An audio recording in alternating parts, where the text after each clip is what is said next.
तो हेलो दोस्तों, आप लोग कैसे हैं? बहुत अच्छे होंगे। आज फिर से हम आप लोग को जीवर स्वामी के दर्शन करा रहे हैं और आज उनके मुख से प्रवचन आप लोग को सुनाएंगे। तो वीडियो देख लीजिए। अभी हम लोग नारायण श्रीमन्नारायण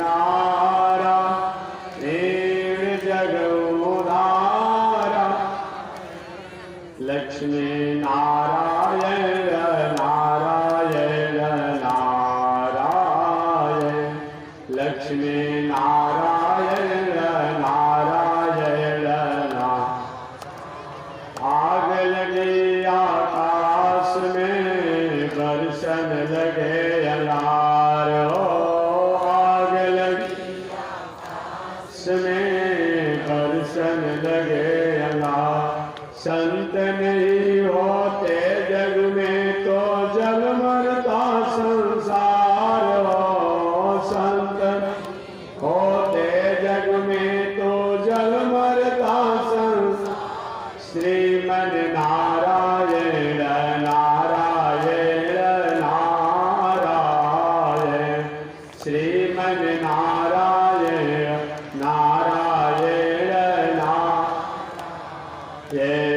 लक्ष्मी नारायण नारायण नारायण लक्ष्मी नारायण नारायण नारायण तनि देखी रघुनाथ जी हमारे ओरिया तनि देखी रघुनाथ जी हमारे ओरिया तनि ताकी रघुनाथ जी हमारे ओरिया तनि ताकी रघुनाथ जी हमारे बगसर में आके रहुआ तरका के मरनी बगसर में आके रहुआ तरका के मर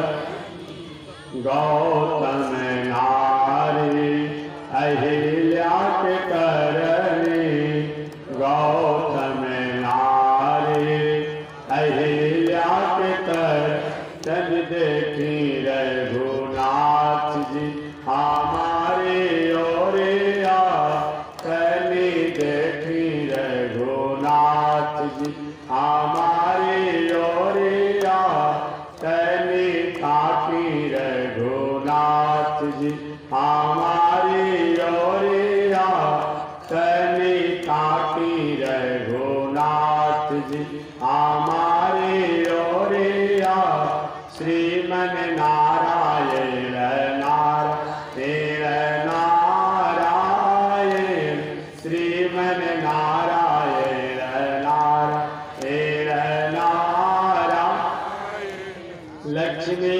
नारायण नारायण नारायण लक्ष्मी नारायण नारायण नारायण बोलिए श्री लक्ष्मी नारायण भगवान की श्री भाष्यकार भगवान श्री रामानुजाचार्य स्वामी जी महाराज की श्री प्रतिवाद वेंकटाचार्य स्वामी जी महाराज की अनंताचार्य श्री गादी स्वामी जी महाराज की परमाचार्य श्री रामकृष्णाचार्य स्वामी जी महाराज की विश्वबंधु जगदाचार्य श्रीमद विश्वक्सेनाचार्य अस्मदाचार्य पूज्य गुरुदेव श्री त्रिदंडी स्वामी जी महाराज की श्री त्रिदंडी स्वामी जी महाराज की पावन धाम की पावन धाम की पावन स्थल की पावन महामहोत्सव की जय जय श्री सीताराम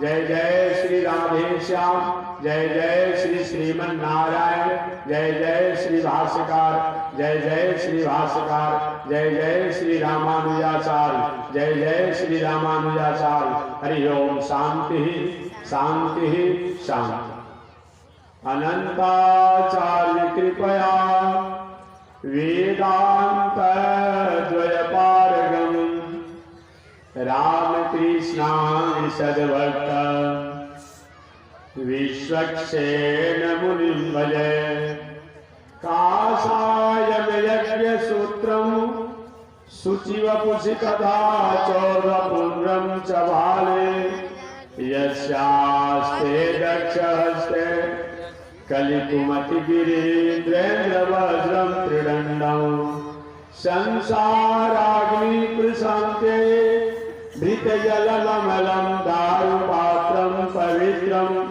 श्री विश्वक्सेन सूर्य पदकमलयुगम श्रेयसे संश्रयामि लक्ष्मीनाथ समारंभा नाथयामुनमध्यमा अस्मदाचार्य पर्यंता वंदे गुरो परंपरा नारायणाय विद्महे वासुदेवाय धीमहि तन्नो विष्णु प्रचोदयात् महालक्ष्म्यै च विद्महे विष्णुपत्न्यै च धीमहि तन्नो लक्ष्मी प्रचोदयात् तन्नो लक्ष्मी प्रचोदयात्। परमाराध्य श्री लक्ष्मी नारायण भगवान प्रातः स्मरणीय पूज्य गुरुदेव श्री त्रिदंडी स्वामी जी महाराज के युगल चरणों में कोटिशः नमन। भगवत भागवत आचार्य कैंकर्य पारायण महानुभाव हरिद्वार की पावन भूमि से चलकर आए श्री माया मधुसूदन पीठाधीश्वर जगत गुरु रामानुजाचार्य स्वामी वैकुंठनाथ जी महाराज द्वारा आपने कथा श्रवण किया हो। उनसे पहले श्रीधर ब्रह्मचारी द्वारा भी श्रीधराचार्य जी द्वारा आपने कथा श्रवण किया। इन पावन भूमि पर मैं भी पावन कथा को निवेदन करते आ रहा हूं। प्रथम दिन मैंने निवेदन किया था कि मानव जीवन में 4 साधन आ जाए और उन 4 साधनों का उपयोग एक साधन से न किया जाए तो चारों साधन हमारे द्वारा अनर्थ करा देती हैं। वो 4 साधन कौन है? धन, बल, पद, ऐश्वर्य, कीर्ति, रूप। ये चारों साधन अगर जीवन में आ जाए, इसका उपयोग अगर एक से न किया जाए तो चारों द्वारा अनर्थ ही अनर्थ होता है। प्रश्न होता है कि 4 साधन धन का होना, बल का होना, पद का होना, रूप वैभव ऐश्वर्य कीर्ति का होना, इसके साथ एक साधन को कौन होना चाहिए और किसके अभाव में ये चारों द्वारा अनर्थ होता है, उसका नाम है विवेक। विवेक के अभाव में धन, बल, पद, रूप वैभव द्वारा कहीं न कहीं हम अनर्थ करते हैं। परंतु विवेक का सहारा लेकर के धन को, उस बल को, उस पद को, उस रूप वैभव का उपयोग करते हैं तो दुनिया में मंगल ही मंगल होता है। अगला प्रश्न होता है कि आखिर विवेक भ्रष्ट होते ही क्यों? 5 वो दुर्गुण चाहे इंद्र में आ जाए, कुबेर में आ जाए, चाहे ब्रह्मा में ही क्यों ना आ जाए, कोई उन्हें बर्बाद होने से, बिगड़ने से रोक नहीं सकता। वो 5 दुर्गुण कौन है? एक शराब की नशा, दूसरा वेश्यावृत्ति की, तीसरा जुआखोरी की, चौथा हिंसा की और 5वां कोर्ट कचहरी का दुर्व्यसन। कोर्ट कचहरी का सहारा लेना चाहिए, न्याय को लेना चाहिए। कहीं आपकी हक हिंसा पर कोई अनाधिकारी अधिकार जमा रहा हो, वहां पर थोड़े से अपने कानून का सहारा लेना ही चाहिए, कोर्ट कचहरी का सहारा लेना ही चाहिए। लेकिन अनीति अन्याय पर स्वयं आप पग रह करके और कोर्ट कचहरी का कहीं सहारा लेते हैं तो कुछ दिनों के लिए तो हो सकता है कहीं आप कहीं बाजी लगा लें, लेकिन उसका परिणाम अच्छा नहीं है। तो मानव जीवन में धन होना, बल होना, पद होना, रूप वैभव ऐश्वर्य होना और इसका उपयोग विवेक से करना। विवेक के अभाव में हम इन चारों को प्राप्त करने के बाद भी इसके से हम शांति और आनंद की प्राप्ति नहीं करते। अगला प्रश्न होता है कि विवेक भ्रष्ट न हो, इसके लिए क्या करना चाहिए? 7 गो सूत्र या 7 गो आचरण अगर जीवन में आ जाए तो विवेक को भटकने की, भ्रष्ट होने की संभावना नहीं रहती है। और जब विवेक भ्रष्ट नहीं होगा तो हमारे जीवन में चारों साधन द्वारा अनर्थ होने की संभावना नहीं है। अब चलता करते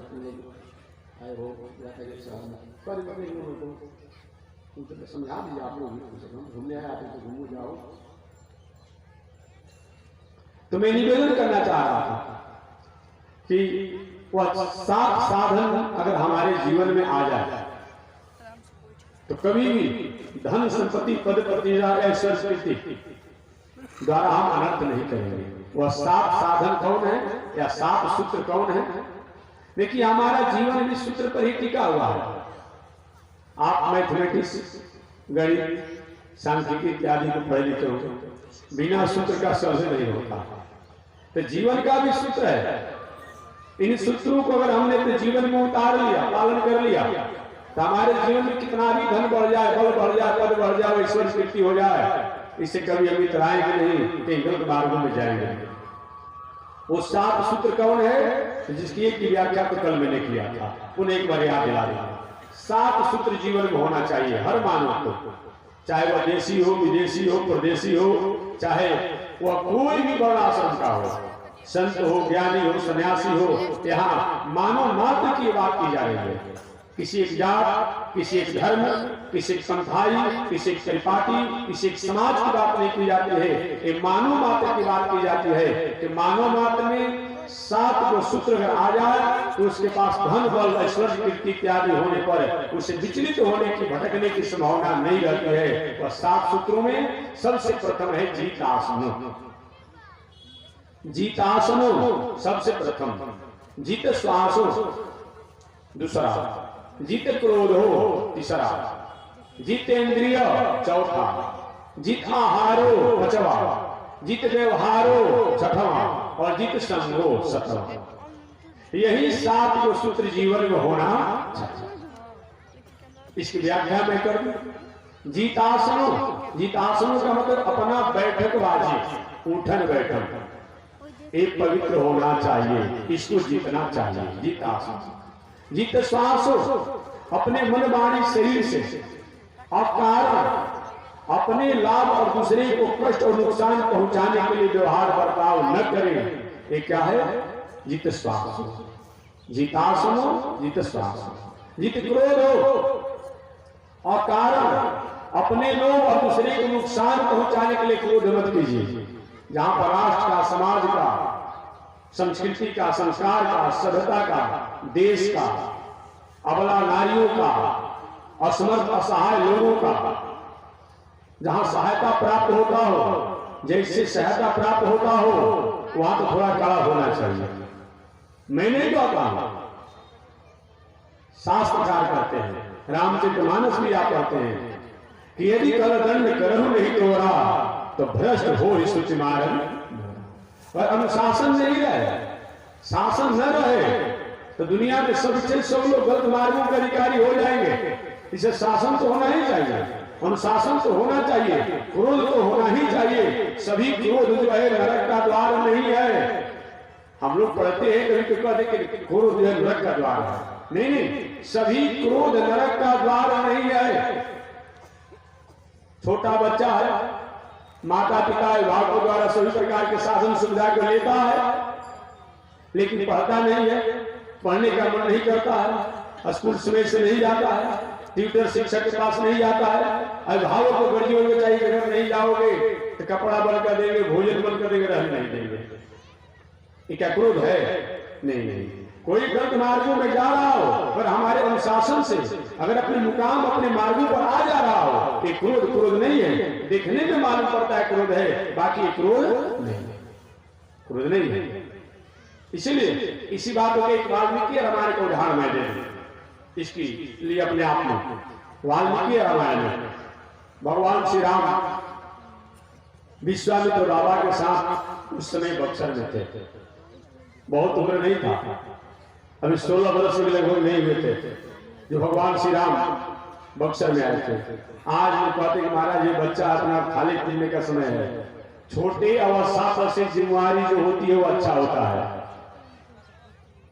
छोटी अवस्था से जिम्मेवारी अगर हो जाती है तो अच्छा होता है। राम और कृष्ण के चरित्रों द्वारा हम और आपको उपदेश प्राप्त होता है। भगवान श्री राम कभी 14 वर्ष 16 वर्ष के भीतर की अवस्था थी कि बहुत बड़ा, और उसमें ऐसा वैसा जग नहीं। आज भी जग के अवसर पर हमारे बालक लोग व्यवस्था सुरक्षा देखते हैं, लेकिन ऐसा जग नहीं था। वहां तो कोई जग के नाम सुनना नहीं चाहता, इतना भयभीत राक्षसों से। कोई जग में थोड़े यहाँ हजारों लोग बैठे कथा सुनने के लिए, वहां कोई कथा सत्संग थोड़ा होता था। तो किसी तरह से विश्वामित्र बाबा की इच्छा थी कि बहुत दिनों से जग का अनुष्ठान करते हैं, एक जग भी मेरा पूरा नहीं होने दिया राक्षस लोग, एक जग भी मेरा हो जाता तो चलो कम से कम ऋषि बनने का अपने आप में जीवन के प्राप्त हो जाता, सफल हो जाता। इसी भावना से भावित होकर के विश्वामित्र बाबा अपने से बहुत बार जग का प्रयास किए, कभी प्रारंभ में, कभी अंत में, कभी मध्य में, उनके जगों को विघ्न पहुंचा देते थे राक्षस। आज ये नास्तिक नहीं है, आज तो नास्तिक कुछ कमजोर है।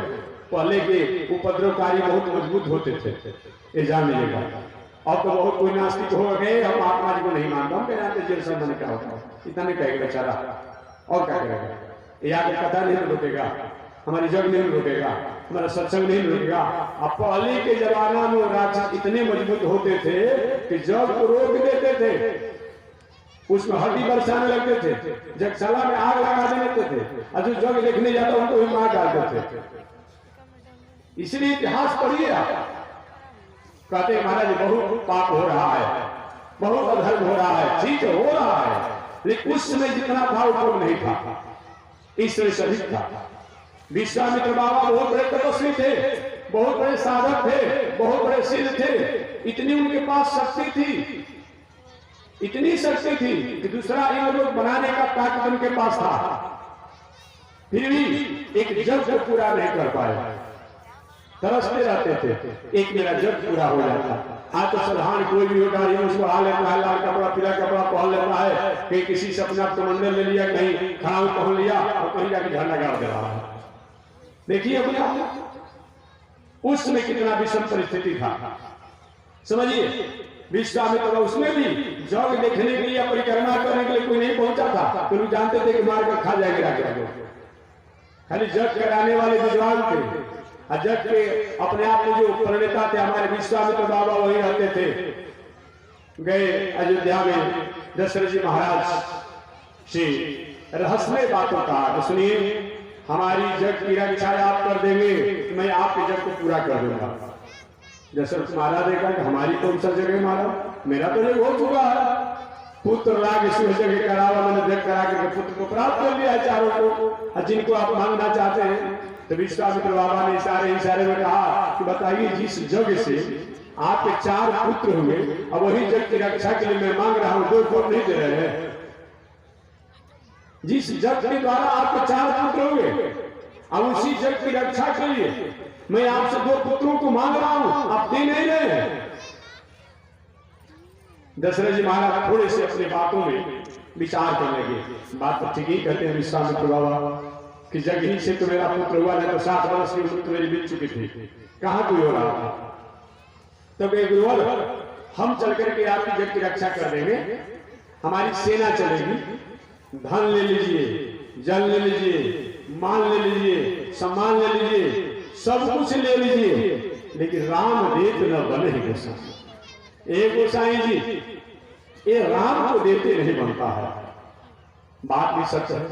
विश्वामित्र बाबा जब दशरथ जी द्वारा ऐसे वाणी को जब सुने, भीतर से तो बहुत विश्वामित्र जी पसंद है, बहुत पसंद है, बहुत आनंदित है। तो आज राम को कम से कम अपना मानने वाला एक हमें सुनने में मिला, जो ईश्वर को अपना मानता है, जो भगवान को अपना मानता है, जो ब्रह्म को अपना मानता है। अब बाहर तो थोड़ा सा तेवर खड़ा कर दिया, जब करना था ना खड़ा कर दिए। दशरथ जी हमें पहचानते नहीं है क्या, हमें पहचानते नहीं है, मेरा परिचय आप नहीं जानते हैं क्या? अगर मेरा परिचय आप भूल गए होंगे अपने पुरोहित जी से, अपने वशिष्ठ जी से मेरा परिचय पूछ लीजिए। मानो पूर्व के आवेश को जो आपसे विश्वामित्र वशिष्ठ जी का अपने आप में टकराव हुआ था, मैंने उसको याद दिला दिए। ऐसा जरूरत ना आने पावे।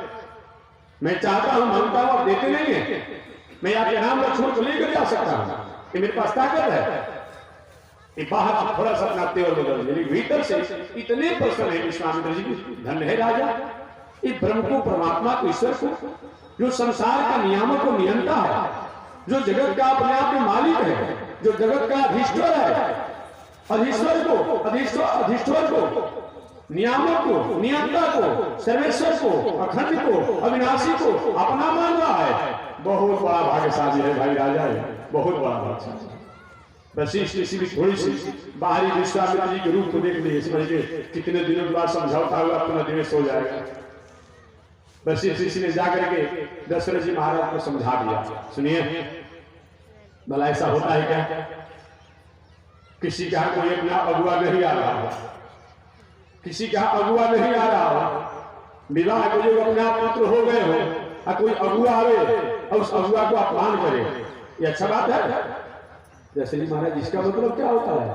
वशिष्ठ ने कहा, ये आपके राम लक्ष्मण को लेने नहीं आए हैं, जग करवाने के लिए नहीं आए हैं, जग कर देंगे। ये चाहे एक बार हुंकार भरेंगे तो हमारे सुबाहों तरह का सब श्राप हो जाएगा। हम थोड़ी समझते, इनकी तपस्या साधना है, लेकिन इनकी तपस्या साधना की मर्यादा को बरकरार रखते हुए आपके पुत्रों के जश को बढ़ाना चाहते हैं, आपके पुत्रों की गरिमा को बढ़ाना चाहते हैं। और इनके लिए जग कोई बड़ी बात नहीं है, इनके पास ऐसा शक्ति है, अपने आप को दूसरा एक लोग बना सकते हैं, और ये इनके पास शक्ति नहीं है कि नहीं नहीं ये आपका अगुआ बन करके आए हैं। महाराज हमेशा आप कहते रहते थे, आपकी रानियां कहती रहती थी कि मेरे पुत्र जो है विवाह के जो हो चुके हैं, अभी तक कोई तिलकहरू नहीं आ रहा है, और तिलकहरू अगुआ आए हुए हैं, ऐसा उनके साथ व्यवहार किया जा रहा है। दशरथ जी, अच्छा तो ये अगुआ बन करके आए हैं?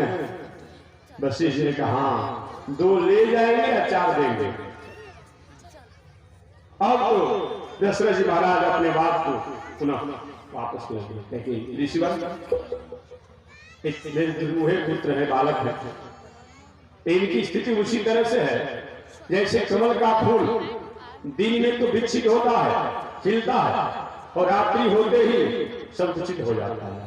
ये मेरे पुत्र हैं, सायंकाल होते ही, रात्रि होते ही, रात्रि के प्रारंभ होते ही ये सोने लगते हैं। तो देखिएगा राक्षसों का रात में बल बढ़ जाता है, थोड़ा निशाचरों का बल बढ़ जाता है, थोड़ा देखिएगा अपना पुत्र मान करके स्नेह दीजिएगा, मैं देने को तैयार हूं।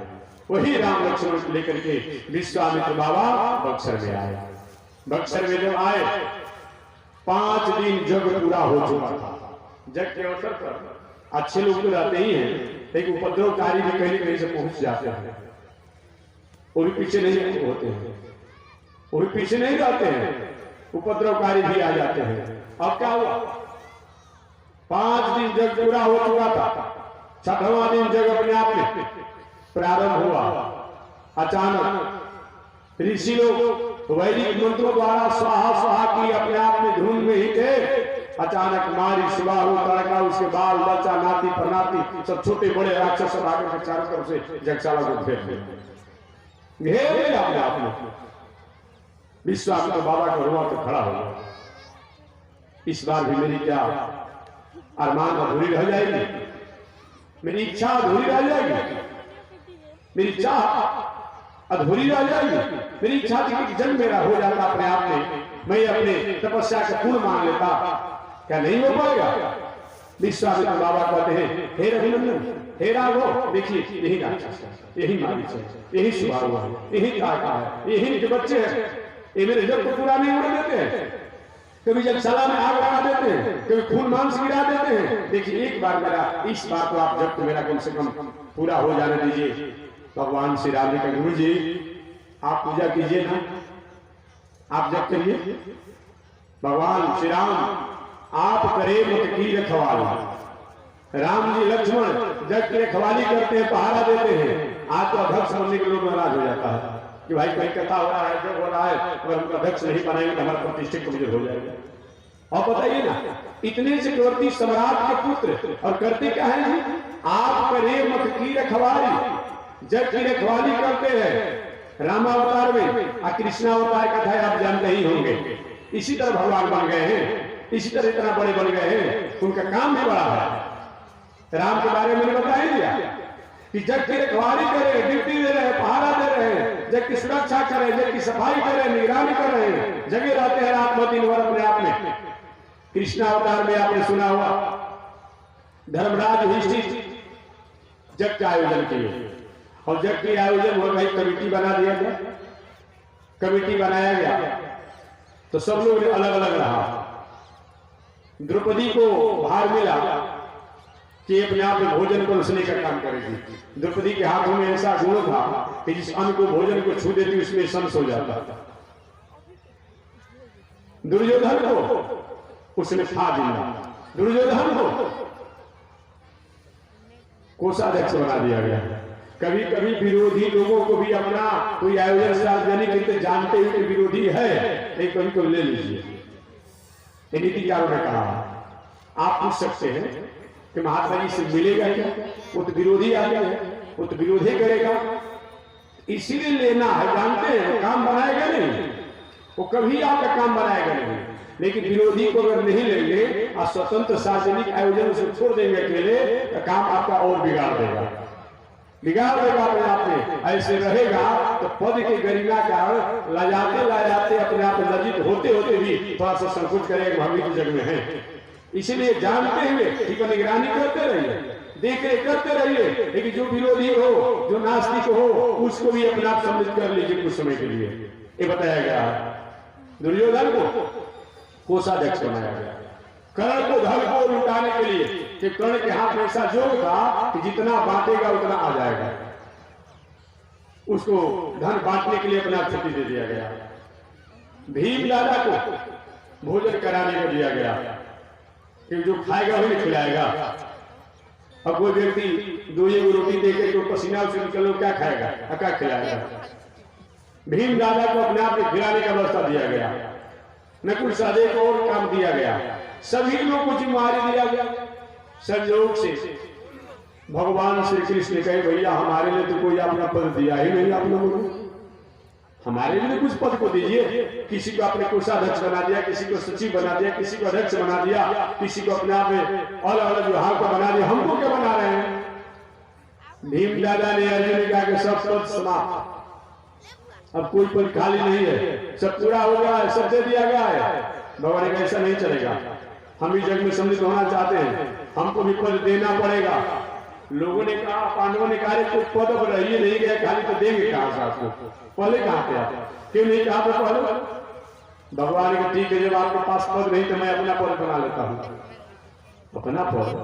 आप अलग से कई कमेटी बनाएंगे क्या, कि नहीं अलग से कमेटी नहीं बनाएंगे। आप एक ही कमेटी में एक पद भी खाली है, जो आप लोग नहीं जानते, उस पद पर मैं अपने आप बन जाऊंगा। वो कौन सा गोविंद पद खाली है, एक बस जो संत महात्मा विद्वान आए हैं उनके मैं चरण की धोऊंगा, उनको भोजन कराऊंगा, उनका सफाई करूंगा, उनका पत्थर फेंकूंगा। और तो पानी तो लिट्टी किसी को नहीं दिया गया था कि कौन पत्थर फेंके, कौन झाड़ू देगा। इसी तरह भगवान बड़े बड़े गए कृष्ण राम, वही भगवान श्री कृष्ण ने अपने आप क्या किया, सारे विद्वानों को, ज्ञानियों को, संतों के अपने आप में सफाई किया, चरणों को धोया। आज यही है, भगवान कहते हैं विप्र प्रसादा धरणी धरो विप्र प्रसादा कमला बरो। भगवान कहते हैं कि हे दुनिया के लोग, ज्ञानी संत महात्माओं के प्रसन्नता से सेवा करने का आज फल है। विप्र प्रसादा धरणी धरो, हम एक पृथ्वी का मैं स्वामी बना हुआ हूं। विप्र प्रसादा कमला बरो, इन संत महात्माओं के आशीर्वाद है कि जो लक्ष्मी जी चंचला है, हर जगह एक के पास नहीं रहती है, लक्ष्मी जी चंचला है। वो लक्ष्मी हमारे यहाँ अचल बनकर के पड़ी हुई है। ये संत महात्माओं की सेवा का फल है, ऐसे भगवान ने स्वीकार किया। तो सेवा का इतना बड़ा फल होता है। भगवान श्री राम 6वां दिन जब अपने आप प्रारंभ होने वाला था, विश्वामित्र यज्ञ के अपने आप में अनुष्ठान में बैठे थे, मारी सुबह तारका अयोध्या में बक्सर में आ गया। विश्वामित्र बाबा ने कहा रघुनंदन राघव देखिए ये राक्षस आ गए, इन्हीं को मैं सोच रहा था, इसी चिंतित था कि आज अपने आप आम हो जाए, आ ही गए, मेरा जग कम से कम पूरा हो जाएगा। भगवान श्री राम ने कहा गुरुदेव आप जग पूरा कीजिए, अपना कार्य कीजिए और हमको पहाड़ा में ड्यूटी दिए है, हम पहाड़ा करेंगे। भगवान श्री राम ने मारी सुबाहु से कहा कि हे मारी, हे सुबाहु, हे काका, मेरे गुरु जी तुमसे चंदा भी नहीं मांगते, तुम्हारे जमीन में भी नहीं है, तुम आखिर मेरे गुरु जी की जब क्यों नहीं पूरा होने देते हो। मारी सुबाहु ने कहा जितना रावण बदमाश नहीं था उससे अधिक मारी सुबाहु थे। मारी सुबाहु ने कहा भगवान श्री राम से एक दशरथ के बेटा, इसी भाषा में कहा, वाल्मीकि रामायण में आया है, एक दशरथ के बेटा, इस साधु की कहने में तुम पड़े हो।